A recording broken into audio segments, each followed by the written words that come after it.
Question number है आपके सामने फर्स्ट। क्या कह रहा है देखिए, एक एक क्वेश्चन के बारे में हम चर्चा करते चलेंगे। क्वेश्चन नंबर फर्स्ट है, पूछा जा रहा है आपको निम्नलिखित में से कौन सा सुमेलित नहीं है। कौन सा सुमेलित नहीं है? एक तरफ आपके राजनीतिक कार्यकर्ता है और सामने संबंधित देशी राज्य, यानी कि एक तरफ व्यक्तित्व है और एक तरफ रियासत है। पूछा जा रहा है कौन सा सुमेलित नहीं है। सबसे पहला नाम है कृष्णदत्त पालीवाल। देखिए, धौलपुर प्रजामंडल जब आप पढ़ते हैं तो धौलपुर प्रजामंडल में तीन व्यक्तियों के नाम आप पढ़ते हैं। एक तो है आपके पास में Jwala Prasad, very very important पढ़ते हैं ज्वाला प्रसाद। एक आप पढ़ते हैं जोहरी लाल इंदू और ज्वाला प्रसाद जिज्ञासु। और तीसरा जो व्यक्तित्व नाम है वो है आपके कृष्णदत्त पालीवाल। और कृष्णदत्त पालीवाल जिन्होंने 1936 में धौलपुर प्रजामंडल का गठन किया था।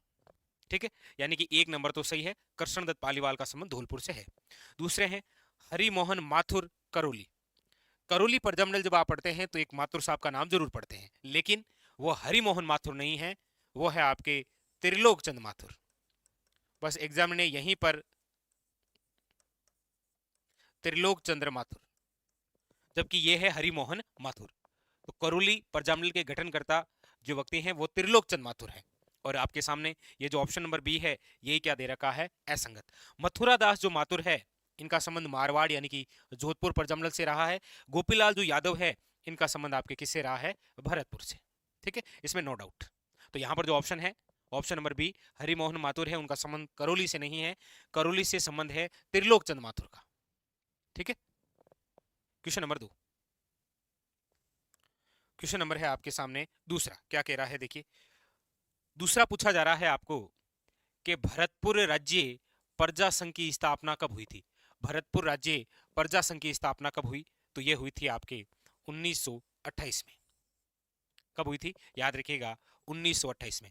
अब ये जो भरतपुर प्रजामंडल है इसके तहत आप दो व्यक्तित्व के नाम सुनते हैं। एक तो है आपके गोपीलाल यादव और एक है याद रखिएगा किशनलाल जोशी।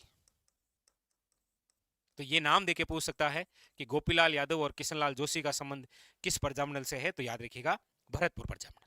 ऑप्शन नंबर यहां पर हो जाएगा B is the correct answer. Next प्रश्न नंबर 3 है कि 1857 क्रांति के दौरान जयपुर के पॉलिटिकल एजेंट कौन थे।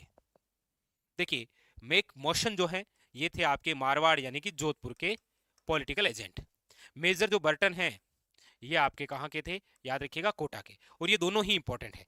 मेजर बर्टन वे पॉलिटिकल एजेंट है जिसका सिर काटकर घुमाया गया था पूरे कोटा शहर में। और मेक मोशन वो है जिसका सऊ आवा किले के बाहर लटका दिया गया था। तो ये दोनों वैसे ही इंपॉर्टेंट है, लेकिन यहाँ जयपुर है तो याद रखिएगा 1857 क्रांति के समय जयपुर के जो पॉलिटिकल एजेंट थे वो है आपके ईडन। कौन है? ईडन। नेक्स्ट क्वेश्चन नंबर है आपके सामने 4। क्या कह रहा है देखिए, पूछा जा रहा है भारत के किस गवर्नर जनरल के कार्यकाल के दौरान हिंदू विधवा पुनर्विवाह अधिनियम पारित किया गया था। भारत के कौन से गवर्नर जनरल हैं जिनके दौरान हिंदू विधवा पुनर्विवाह अधिनियम पारित किया गया था? तो वो है आपके लॉर्ड कैनिंग। याद रखिएगा कौन है, लॉर्ड कैनिंग। याद रखिएगा ऐसा ही एक क्वेश्चन है कि अजमेर के अंदर एक कॉलेज है जिसका नाम है मेयो कॉलेज। तो याद रखिएगा लॉर्ड मेयो के काल में। ठीक है, और ये आपके हिंदू विधवा पुनर्विवाह। एक याद रखिएगा आपको पूछा जाए ना कि शारदा एक्ट का संबंध किससे है, तो याद रखिएगा ये जो शारदा एक्ट है ये आपके बाल विवाह से संबंधित है। और ये शारदा एक्ट का मतलब आप समझे होंगे, हरविलास शारदा से संबंधित है। ये भी एक अच्छा क्वेश्चन बनता है एग्जाम के लिए। ठीक है, चलिए क्वेश्चन नंबर है आपके सामने 5। 1818 ईस्वी में कंपनी की ओर से राजपूत राज्यों से संधि करने वाला अधिकारी कौन था। मतलब आप सब जानते हैं कि हमारे राजस्थान की जो देसी रियासतें हैं उन्होंने EIC ईस्ट इंडिया कंपनी के साथ संधियां की थी 1817 से लेकर 1823 तक। सबसे पहले 1817 के अंदर करौली ने की थी और 1823 के अंदर शिरोई ने की थी। पूछ यही रहा है ये जो संधियां की, ये संधियां करने वाला अधिकारी कौन था, तो याद रखिएगा वो है आपके चार्ल्स मैटकोप। याद रखिएगा ये दिल्ली से आया था। कहाँ से आया था? दिल्ली से। और इसका सहयोग किसने किया था? तो हमारे राजस्थान में उस समय मौजूद थे कौन? Colonel James Tod. कौन मौजूद थे? Colonel James toad.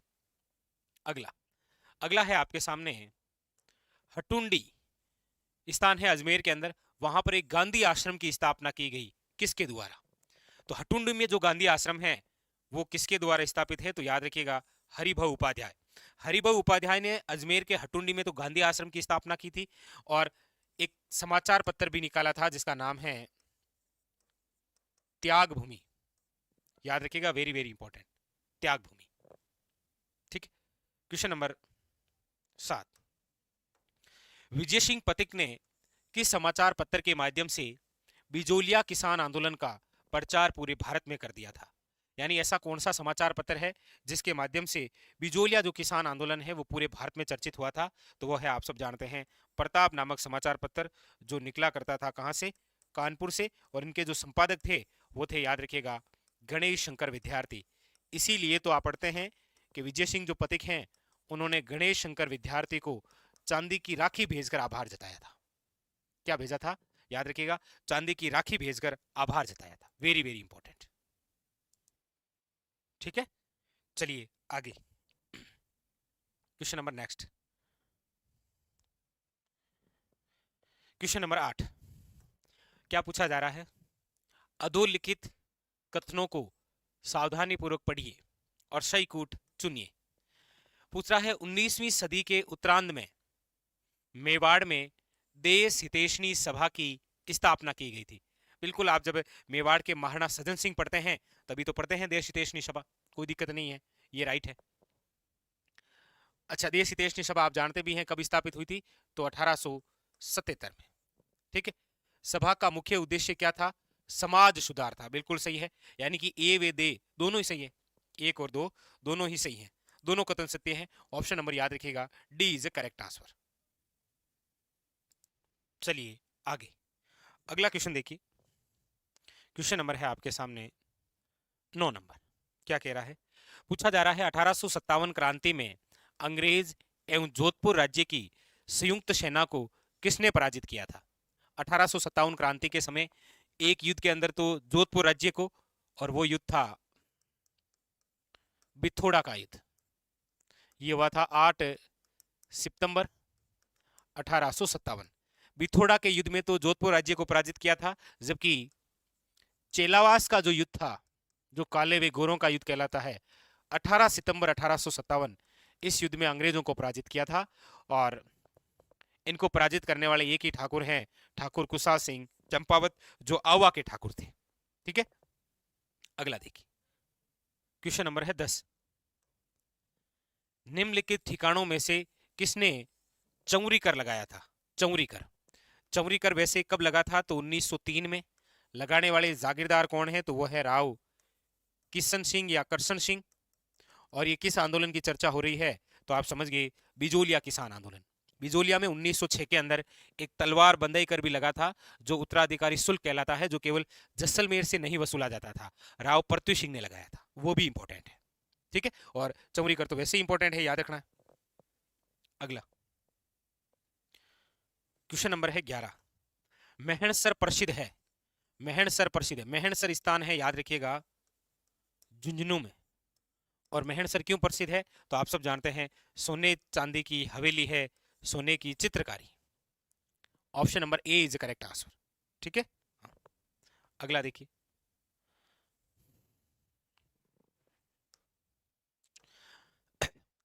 शिक्षा संत के रूप में प्रसिद्ध स्वामी केशवानंद का जन्म कहां हुआ? शिक्षा संत जो है स्वामी केशवानंद, बाणासुर। देखिए, बाणासुर के वीर भी बड़े प्रसिद्ध रहे हैं। एक किताब भी चला करती थी, बाणासुर रा शहीद, यानी कि ये चर्चा है परमवीर चक्र विजेता मेजर शैतान सिंह के बारे में। तो ये भी इंपॉर्टेंट है कि बाणासुर रा शहीद किन्हें कहा जाता है? याद रखिएगा, शैतान सिंह को। हरनावा जो है ये भी स्थान बड़ा प्रसिद्ध रहा है, किससे संबंधित है? संत रानाबाई, राजस्थान की दूसरी मीरा कहा जाता है इनको, कुंवारी सती कहा जाता है। और स्वामी केशवानंद का जो जन्म है वो मंगलूना गांव रहा है। Option number B is correct answer. अगला क्वेश्चन नंबर है आपके सामने 13। क्या कह रहा है? भारतीय लोक कला मंडल संस्थान कहाँ स्थित है? अब ये तो आप सब जानते हैं। भारतीय लोक कला मंडल कहाँ पर स्थित है? तो आप कहेंगे, याद रखिएगा, उदयपुर में। जैसे आपको पूछे वन स्थली विद्यापीठ कहाँ पर है, सीधा वन लाइनर पूछे वन स्थली विद्यापीठ, तो याद रखिएगा टोंक में। अब जैसे जोधपुर है तो जोधपुर से आपको पूछा जा सकता है रूपायन संस्थान, डायरेक्ट क्वेश्चन, रूपायन संस्थान कहाँ पर है, तो याद रखिएगा जोधपुर। अब जयपुर के अंदर तो अलग अलग है, लेकिन प्रसिद्ध तो दो है, एक तो जवाहर कला केंद्र कहाँ पर है और एक रविंद्र मंच, ये दो। ठीक है, चलिए अगला क्वेश्चन। अगला क्वेश्चन है आपके सामने कि कार्तिक महीने में चंद्रभागा पशु मेला राजस्थान के किस स्थान पर आयोजित होता है? तो ये झालरापाटन है, Jhalawar. Option number B, Jhalawar जिले के अंदर दो पशु मेले भरते हैं, एक तो चंद्रभागा है और एक है गोमती सागर पशु मेला। वैसे राजस्थान में सर्वाधिक पशु मेले नागौर जिले में भरते हैं, याद रखना है। ठीक है, चलिए नेक्स्ट देखिए। चित्तौड़गढ़ स्थित विजय स्तंभ पर पहला स्मारक जिस पर डाक टिकट जारी किया गया, आप सब जानते हैं हमारे राजस्थान की पहली इमारत है, पहला स्मारक है जिस पर डाक टिकट जारी हुआ था 1949 को, याद रखिएगा। और राजस्थान का पहला विजय स्तंभ, तो याद रखिएगा राजस्थान का जो पहला विजय स्तंभ है वो आपके भीमलाट, कहां पर है ये, तो याद रखिएगा बयाना। आप कमेंट करके बताइएगा राजस्थान का दूसरा विजय स्तंभ कहां है। राजस्थान का प्रसिद्ध विजय स्तंभ चित्तौड़गढ़ किले में है, आपको कमेंट करके बताना है राजस्थान का दूसरा विजय स्तंभ कहां है। लीजिए अगला है, अकबर द्वारा निर्मित शुक्र तालाब किस किले में स्थित है? आप सब जानते हैं कि अकबर ने एक दरबार लगाया था, नागौर दरबार। कब लगाया था? 1570। और इसी 1570 नागौर दरबार के तहत किसका निर्माण करवाया था? शुक्र तालाब का, नागौर। Option number B. बड़ा अच्छा, बड़ा शानदार सा क्वेश्चन है ये। चलिए अगले क्वेश्चन की ओर बढ़ते हैं हम। क्वेश्चन नंबर है नेक्स्ट 17। पूछा जा रहा है आपको, लोदरवा प्रसिद्ध है। लोदरवा आप सब जानते हैं, वैसे भाटियों की राजधानी भी रही है ये। लोदरवा है जैसलमेर में, और लोदरवा की एक राजकुमारी भी तो बड़ी प्रसिद्ध है, मुमल। और लोदरवा के अंदर जैन मंदिर प्रसिद्ध है। लोदरवा के जैन मंदिर है ना जैसलमेर में, ये वही जैनियों के लिए है। ठीक है, क्वेश्चन नंबर है आपके सामने 18। क्या कह रहा है देखिए, क्वेश्चन नंबर 18। देखिए पूछा जा रहा है, साहिबदीन, दो ही इंपॉर्टेंट है ऐसे, एक तो है साहिबदीन, एक है साहिब राम, एक है साहिबा।